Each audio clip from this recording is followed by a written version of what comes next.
Hey everyone, and welcome to Political Capital, your source for all the latest in BC politics out there in the legislature, but also on this week across the province with the natural disaster that obviously has rocked British Columbia, the record rainfall, landslides, highways washed out across the province, 17,000 people evacuated the entire town of Merritt. At least one person has died, four are missing, tens of thousands of cattle and livestock and poultry. The Coquihalla snapped in half. Our gasoline supply severed. The shutdown of the Trans Mountain Pipeline, billions and billions of dollars in damage. It is quite a week, and a lot has changed in BC politics in the wake of probably, I think, one of the worst natural disasters our province has seen in recent memory for sure. So we're going to talk about that, about the BC government's handling of that, the suggestions that are coming on our emergency preparedness and awareness, and bring in the panel. Katie Merrifield is away this week, but Maclean K, editor of The Orca, is here. Hello, Maclean. Hey, Rob. Thanks for having me. And Jillian Oliver, Green strategist extraordinaire, is here as well. Hello, Jillian. Hey, Rob. So let's get right into it. I mean, this is a week in which I think first off we should thank our emergency responders and military personnel, healthcare workers, everyone on the front lines out there who is helping. A lot of unsung and new heroes of just neighbors, helping people out in an emergency, whether it's checking on your neighbors or we saw in Abbotsford trying to evacuate livestock and helping with all of that. So thank you. You represent the best of our province. We really appreciate it. We're going to talk about the BC government's response first, and I think it's been a topic that has been in question period at the legislature. It's been debated. Municipalities and mayors have talked about it, experts and emergency officials. How do we think the BC government did in its warnings and response? And how much information, I think, is one of the key questions. Did it provide to people on Sunday and Monday in advance of the worst parts of this storm? Jillian, why don't we start with you? What do you think of what's happened here? I think I tend to agree sort of with the broad consensus that I think the response has been a little bit slow. I think that there's no downside to giving people warning so that they can prepare. Washington State, it was pointed out, was handing out sandbags to people. Alberta was telling people not to travel over the weekend. I think those warnings and those heads up from the province can make a difference, both in terms of people's planning and being able to sort of shore up their own properties if they need to and change their plans, but also in giving people the sense that the government has a plan, that they're in control of the situation. Because when people don't have that sense, we start to see behavior like hoarding food, hoarding gas, these kinds of things, when people feel like nobody's in control. So I think, we saw this delayed response with the heat dome. Now again with this, certainly these are much faster, more frequent extreme weather events that we're seeing in BC, but I still think that we need to recognize this isn't going to let up and get a lot quicker with our response. Yeah, I mean, it is the question, I think, did BC provide enough warning about how serious this was? But I am reminded, how many months ago was it we were expecting the sort of tropical storm bomb that was supposed to hit the South Coast and it never really hit? And the challenge of predicting weather that looks like it's going to be extreme and then the last minute isn't, or that minute is worse in this case than anyone even predicted. I mean, much, much worse. And not just that, the triggering of all of the side effects, the landslides and the flooding. So it's hard, for government to maybe predict that's going to happen, I guess. But at the same time, you're right. What should we have had more information through the various ways the government can do that? Maclean, does anything jump out at you there? Yeah, yes, they absolutely should have done more to warn in advance. Jillian is quite right to bring up Washington and Alberta. In its defense of how it handled the first couple of days, the provincial government has kind of said, well, what were we supposed to do? It was an unprecedented storm. We had no way of knowing. Well, again, Washington and Alberta did know.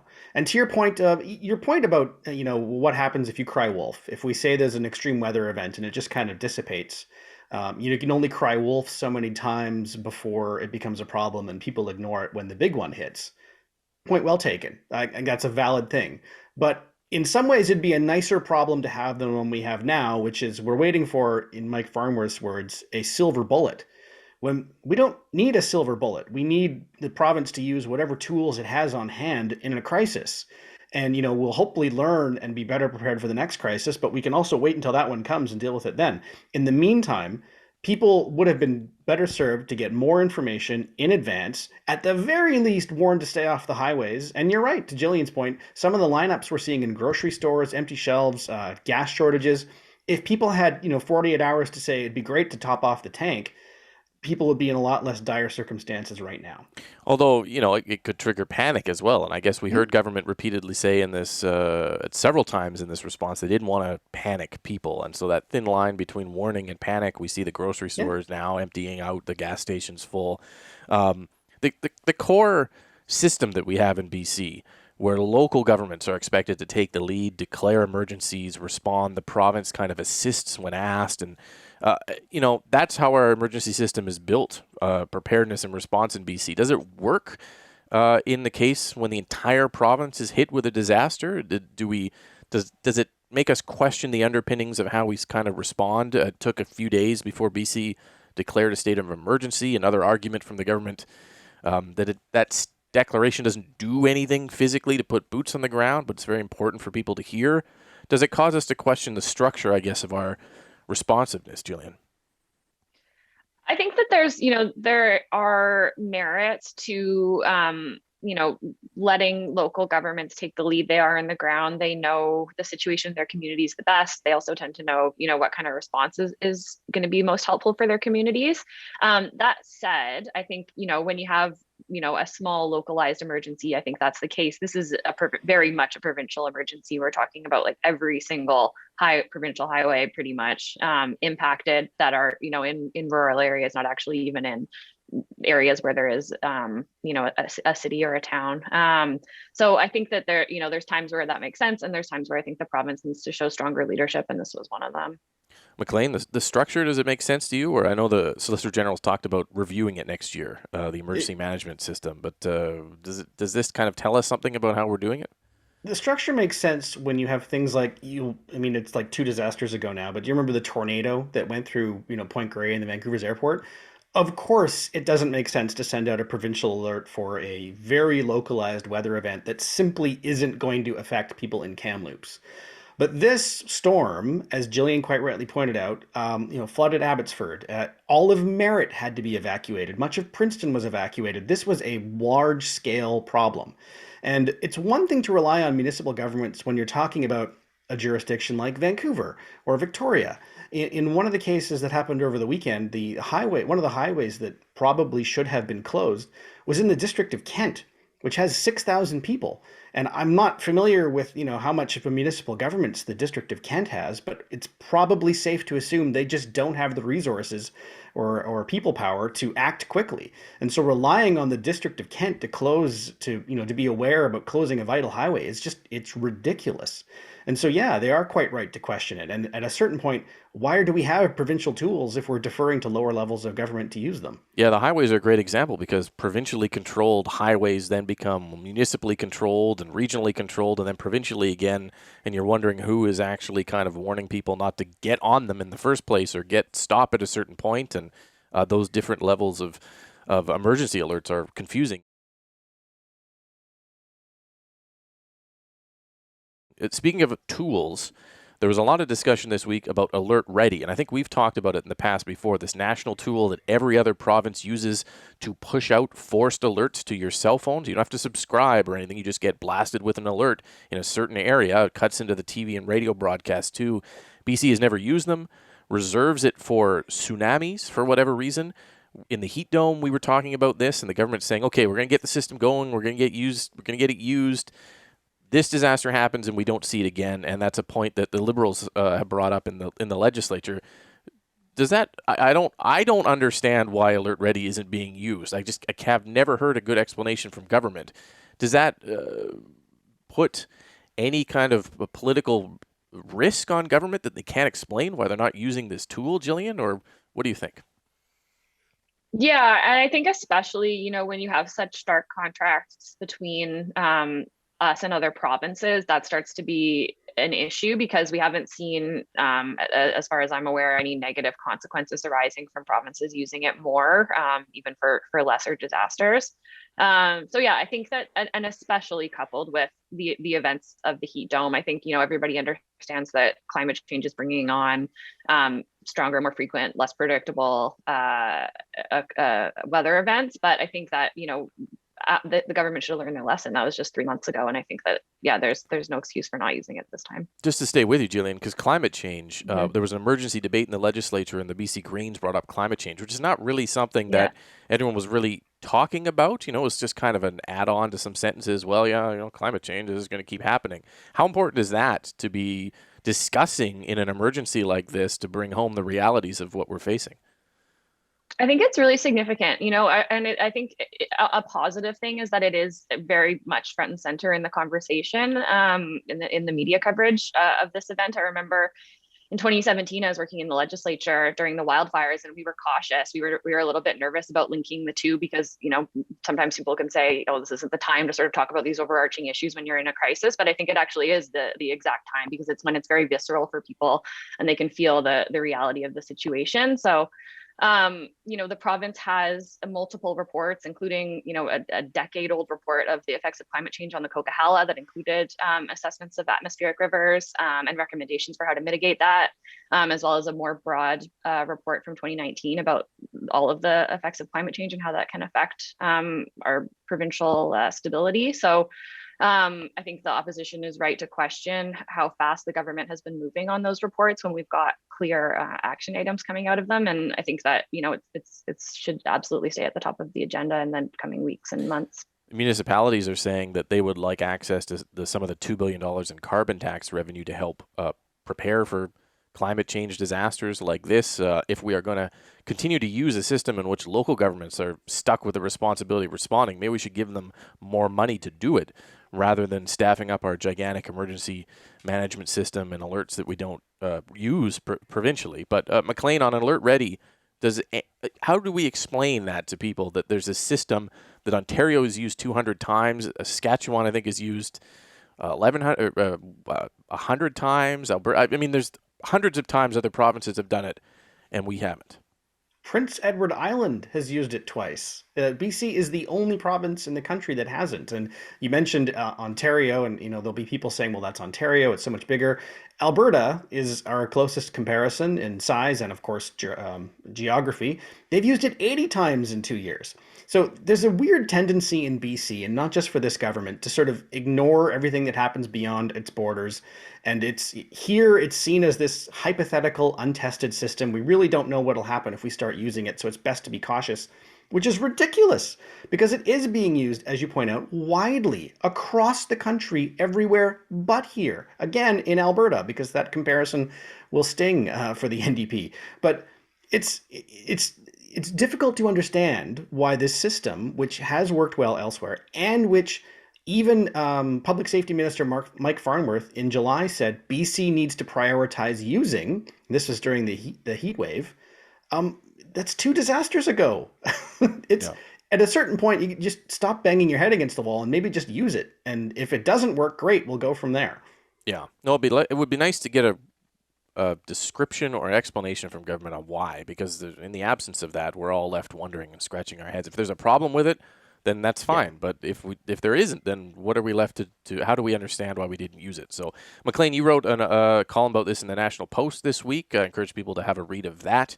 And I'm sure we're going to be talking more about this. Probably an incredible rebuilding project is going to be underway in British Columbia now. Months to rebuild the Coquihalla, months to assess the damage in communities across the province that were flooded. So we'll certainly be talking more about this.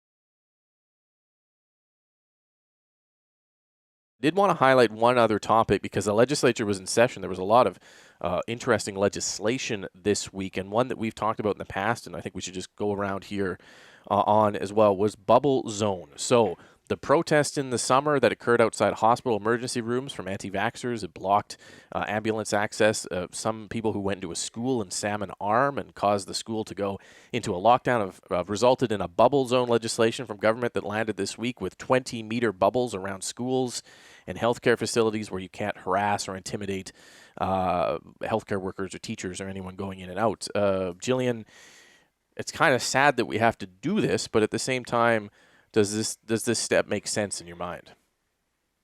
Yeah, for sure it does. I think that, one, in terms of being responsive to the public, I think there was a really strong reaction to those protests, and a lot of people are really disturbed to see them. And so it's important for the government to show that they're listening. And I think that most importantly, though, it's really important to be supporting teachers and healthcare workers who've been suffering under the weight of the pandemic for almost 2 years. We're seeing a lot of burnout, especially in healthcare, and that's going to be a huge problem for us down the road if we continue to see healthcare workers leave the system because of the stress. So this isn't the only thing that we can do to support healthcare workers. There's a lot of other issues that they're facing, but I think this is an important step, and it's good that the province is taking it.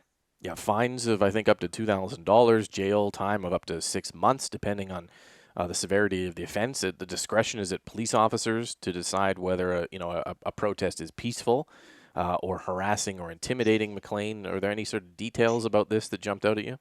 Yes, there are. And since we're trading plugs, I want to point out that you wrote a great piece about this in the Orca, and you pointed out what I found to be the most fascinating aspect of the story is how it might conceivably be applied.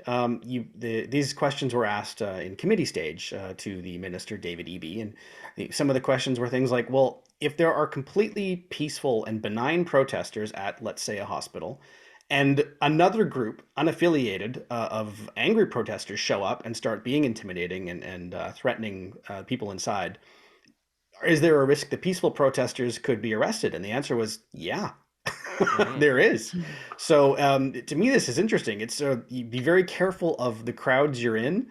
Once things get heated, the responsibility would then be on the protesters, regardless of their original intentions, to get out of Dodge.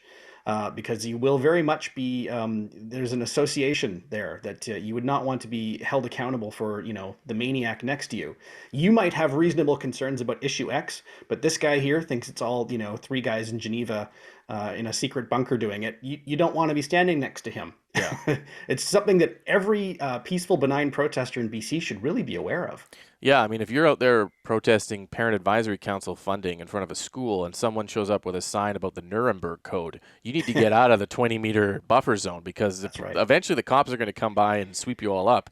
That it is the unintended consequences of an otherwise, I think widely publicly supported bill. And there was some debate in the legislature about there's the potential to add other sites. So could government kind of use this as a backdoor to like the Alberta model of protecting pipelines and things? And David Eby was like, no, we're not going to do that. That's not what this is. But it is a balance between free speech and expression and also the societal kind of code of conduct we've all agreed to, which is don't be jackwads to other people and just kind of treat them like garbage and spit at them in front of a hospital, which is what has happened in some of these protests. And it is pretty gross. I want to just do a very quick take here. We go around. There's been a lot of pressure on people this week on panic buying, and I know I've felt it myself. Have either of you felt like you had to run to the grocery store or get to the gas station to kind of do some of this panic buying as we saw store shelves disappear? And what do you think, Jillian? I did get groceries this week, but I did respect the fact that I only needed a dozen eggs. So that's all I bought. Yeah. Exercised restraint. Yeah. As Mike Farmer said, don't buy 48 eggs if you can get by with a dozen. Yeah, for sure. Maclean? A little bit. Yeah. I do my weekly shop on Tuesdays anyway, and I did feel the heat on a couple things. Without too much detail, my son is a vegetarian, and a lot of the items he really likes, we did run out of during COVID. And so the nerves are a little high here. So I did go and get a couple extra, and I do mean two things of his favorite tofu, for example. And so yeah, I'm feeling the nerves, and my gas is only about between half and three quarters, about 2/3 full. So I'm definitely sweating a little bit on that count too. Yeah, I know, and I think we'll be back talking about the supply chain next week because that's an issue that's not going away in the wake of this disaster. Great. Thank you both for the discussion. Thank you for watching Political Capital. Make sure you subscribe, whether it's by YouTube or on your podcast feeds or watching on Check Plus. We'll be back with more on BC politics next week. Thanks for watching.